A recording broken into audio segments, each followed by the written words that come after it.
Një histori suksesi vjen nga shkolla profesionale Hamdi Bushati në Shkodër. Maturanti Sidgen Mlloja, pasi përfundoi klasën dual në drejtimin e hotelëri turizëm, sot është punësuar dhe ka hedhur hapat e parë në tregun e punës, ndonse ende në bankat e shkollës.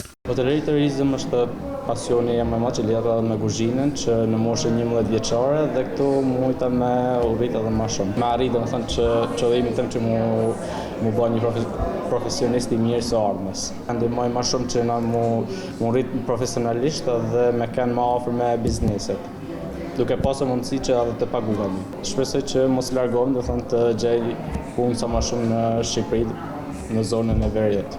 Teoria ndërthurur me praktike në biznes e ndihmoi atë të fitojë aftësi konkrete dhe ta ketë më të lehtë integrimin në punë. Sidgeni thotë se të ardhmen e sheh pikërisht në sektorin e turizmit, një fushë që sipas tij ofron mundësi të mëdha zhvillimi dhe karriere.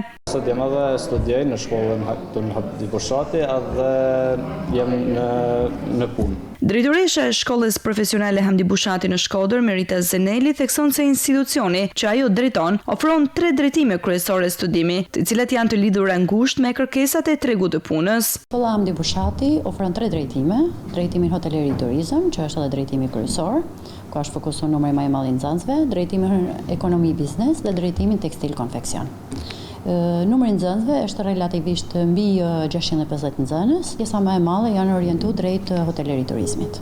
Sipas saj, vitet e fundit vihet re një interes në rritje nga nxënësit për drejtimin hoteleri turizëm, i cili mbetet edhe një nga më të preferuarit. Aktualisht kjo shkollë ka rreth 650 nxënës, duke qenë pjesë e rëndësishme e edukimit të brezit të ri në veri të vendit.